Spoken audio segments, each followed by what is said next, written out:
Let's all thank the Today Tix Lottery for making it so I didn't have to sell my soul in order to pay for a ticket to this show. This is a show that I've been trying for a while to get in to see, and after the Olivier Awards wins, my drive to see it was emboldened. Thankfully, I didn't have to wait too long as I won the weekly lottery and was able to see this show that won in both of its categories at the Oliviers, winning for Best Actress for Sarah Snook and for Best Costume Design, which when you see the show, you can completely understand why this won both of those. This new version of the Picture of Dorian Gray takes the original story and does it with one actress, who blends between every single role in this show. Using a lot of camera work, live and pre-recorded filming, does this revival manage to set itself on stage? Let's find out. But if you haven't seen my face before, hi, I'm Ellie, I talk about theatre. I'm the most chaotic theatre person on the internet. I do reviews, I do discussions, I do video essays, and if any of that's interesting to you, please consider hitting like and subscribe. It really helps me, it helps the channel. But let's discuss the Picture of Dorian Gray, which I always think is called the Portrait of Dorian Gray, but apparently it's not, and it's never been. Is this a Mandela effect thing? Am I going mad? So, this is based on the classic Oscar Wilde novella and later the full book of the same name, published in 1890 and the full version in 1891. This is a story that is over 100 years old now. And the thing is, I don't think that every single Oscar Wilde tale ages amazingly well. There's even some that I've seen this year that I feel like show their age a bit. And I mean, for something that is over 100 years old, it's completely understandable. But I think the morals and the ideas behind Dorian Gray still hold up, especially in this new production, where director and adapter Kip Williams is trying to pull out the idea of this being a one-person battle with their soul. An exploration of conscience and ego and what would happen if we lost that voice, if we lost our soul? And taking that idea of a battle within oneself, they have conceived this one-person version of Dorian Gray, where one actress plays every single role. This being Sarah Snook, who plays these roles mostly live, but also some being pre-recorded, some just being voiceovers, and each having such a distinct personality and stance and status. First off, I want to talk about this show's reliance on live filming and screens. This is something we're seeing more and more of in theatre, and it's something that needs to be handled with a lot of precision and a lot of care. Especially for a show like Dorian Gray, where about 90% of it, you are watching it on a screen. Personally, my general preference with live filming in shows is having it complement the original material and what is happening on stage in front of you. There are some shows for me that have got this balance really right. Something like Sunset Boulevard, which is all about like a film star, makes sense to have a lot of filming. And on the other side of that, a show like Opening Night, which I felt like didn't really get that balance or even have much of a reason within the material to have that live filming. And because of that, the approach felt a little bit clunky. So when I hear that a show is very heavy on filming, I get worried about this fine line. And while it's true that yes, Dorian Gray is mostly watched for a screen, I think what they do with this and the way that they approach it in such a creative way kind of softens my distaste for a stage show being mostly filmed.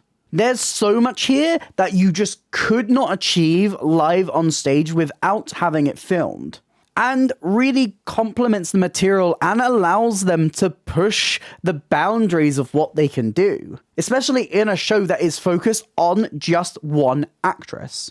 Some examples of this would be how we have multiple Sarah Snooks at once, through a mixture of filming it live and mixing that with stuff that's been pre-recorded. You get these screens where you see two Sarah Snooks at once, where you have these characters who can't interact on a live stage actually manage to have a full conversation. It allows for variety in the way that Sarah Snook approaches the multi-rolling in this show. Of course, there's little bits and touches of just a turning to a side and changing a character, which is very impressive. But to blend that and to switch between these two different styles allows for a more visually interesting show.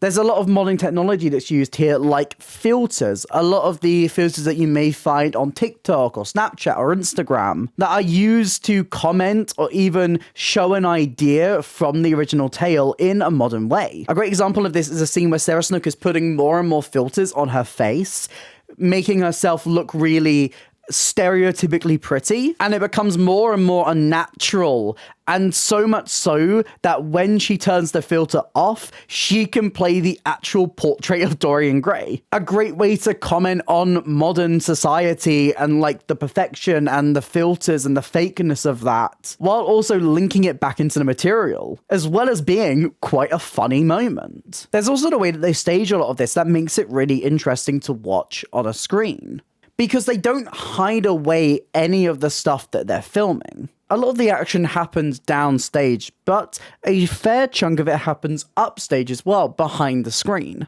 But these costume changes, the set pieces that they're pulling out, the things that are all happening on that stage in front of you. You can see the trickery of it. You can see how they're achieving what they're filming, while also seeing the actual effect of that on the screen.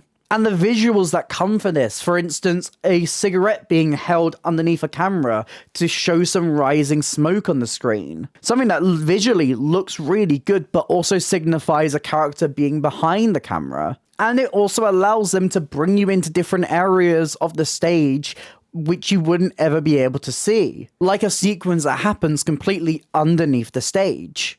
There's so much creativity here that it's hard to fault it. They're trying things. They're thinking outside the box of different ways to approach this material in ways that it hasn't ever been approached on stage before. Using the equipment, using modern technology, and thinking of how to link it into the themes. And it provides this really interesting look into a story that has been told and told and told again. And stretching what they can do with the fact that they only have Sarah Snook playing these parts on stage. Using pre-recorded footage, managing to have sequences like the dinner party where you have just various different Sarah Snooks in the same room. All carefully timed up so that they can have just full-on conversations with each other. It's really, really interesting to watch. Keeps this show having such a strong visual. And they also have a great way of building this up. You start the show with just Sarah Snook in her normal outfit, doing what you would expect in a one-person show. Turning and being the different characters. And then it adds another layer, it adds a different idea, and it builds and builds and builds until you have multiple screens, until you have so many different things, until they're bringing you into different environments, and you just get a sense of scale that is building and building and building. And even though a lot of this is watched for a screen, there are moments of the show where you have the set in front of you, where you can choose to watch either the screen or the performer on stage. Conversations that happen. Sets that are brought out and pushed to the front of the stage. Giving you two different views of what's happening. It's very clear that a lot of thought and care has gone into how to approach this on stage. Taking it in such a creative way that even me, who personally doesn't like a show that relies on filming this much, can't help but appreciate how well fleshed out it is.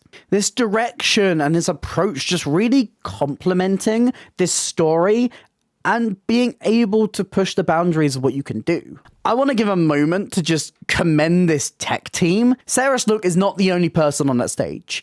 There are camera operators, multiple of them, constantly moving and weaving between these different shots that they need.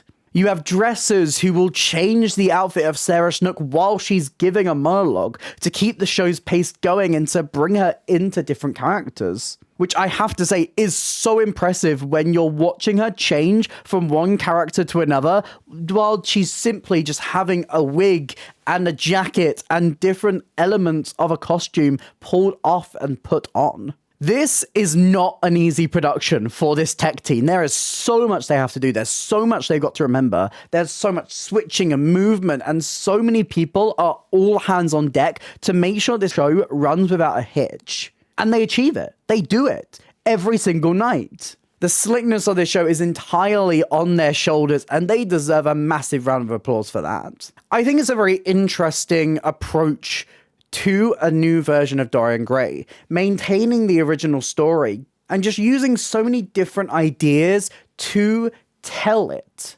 Whether that be narration, characters, filming, there's so much meat on the bones to the way that they approach it that makes it such an interesting watch. But you may have mentioned I haven't spoken much about Sarah Snook, because I feel like I've got so much to say about her performance that I need to give her a full section. What a talent. She plays every single role. Not just Dorian or Basil or Lord Henry, but also the portraits on the walls.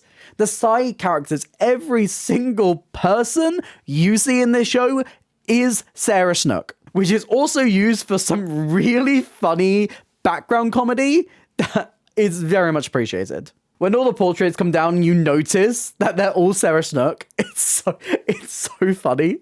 And I love this just full committal to the bit. But beyond the comedy of that, she just manages to explore all of these characters.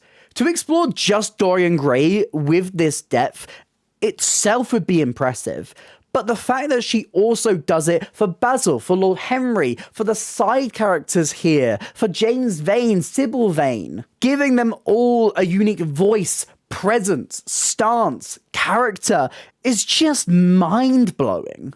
As Dorian, she explores how this character changes, starting off really innocent and wide-eyed and sweet. And you slowly start to see the corruption. First from the influences that are around him, and then from his lack of a soul. It's a slow burn journey that manages to somehow keep you on his side, even as he's committing such horrific acts. Sarah Snook's presence as Dorian Gray is undeniable, especially as he starts to turn more and more evil. His confidence, his passion, the way he speaks and holds himself, you can't help but look at him. Which is all thanks to the thoroughly engaging stage presence that Snook holds while she's performing on that stage. And the slowness of this, the way that it grows and grows, allows you to witness the horror of what he's become at the same time that he does. As Basil, Sarah Snook has a nervousness, there's a mild obsession with Dorian.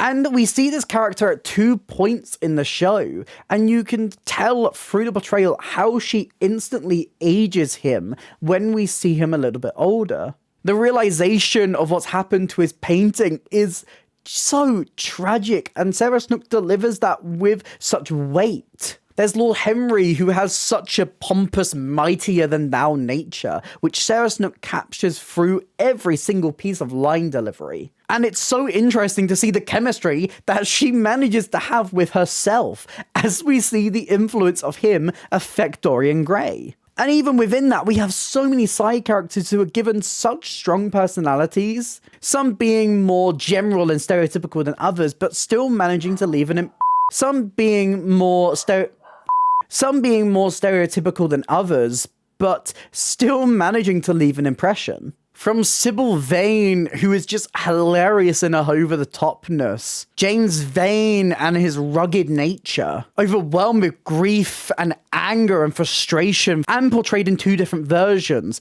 One being just a filter that's put on Sarah Snook's face, and the other one being fully pre-recorded in his own outfit. Both managing to feel linked. There's a different dinner party guests, which come across as just one-off jokes, but still hold their own unique characters. Alan Campbell, who's given such a tragic moment in the show, and you can see in Sarah Snook's portrayal, how much that affects him.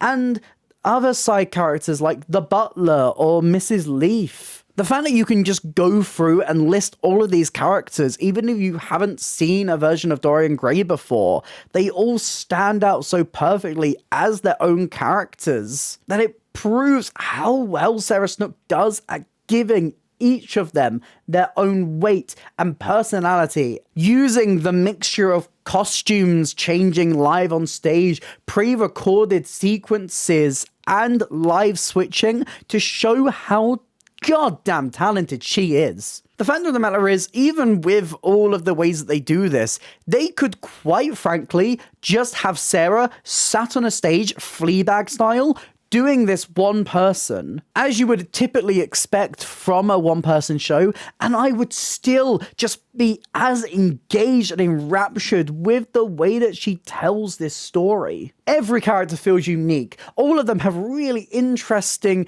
different motivations and relationships, and the fact that she manages to have chemistry, and in some cases, what feels like sexual chemistry, with herself is mightily impressive. It's a performance for the ages. Of course, I've spoken about the different design elements in this show and how they link into the actual material, but I have to give a shout out to these designers. If you include all of the portraits, all of the little minor side characters, every single character feels so unique in their design, really helping Sarah Snook and giving her that olive branch to be able to differentiate these characters a little bit more. The way that these switch on stage and the clever nature of how they pick these and how often Sarah Snook will change. I really like the detail of how in the latter half of this show, we are just fully stuck with Dorian Gray. And the quick changes essentially stop, which can even be perceived as a change in Dorian's perspective, how single-minded he's become. I love the pops of set they use, creating these really lavish set pieces and different areas that bring you into this Victorian era London. And the way that they blend the pre-recorded with what's live so slickly, sometimes you can't even tell what's live and what's not, and what is a mixture of the two. Dorian Gray is fantastic. It's a great way to breathe new life into this story with one of the best performances I have ever seen being delivered by Sarah Snook. It's also quite nice to note the fact that because this show is done almost entirely on screens, your view in a seat that's more towards the back is actually okay as well. So if you can snag a ticket to Dorian Gray, I would highly recommend you go. But what do you think? Have you managed to see the Picture of Dorian Gray? What do you think? Let me know all your thoughts in the comments down below. If you did enjoy this video, please consider hitting like and subscribe. It really helps me out, it helps out the channel. Here's some links to some other videos on screen right now, and a link to my Instagram. I want to drop me a follow over there. But that's it for me today, and I hope to see you next time. Bye!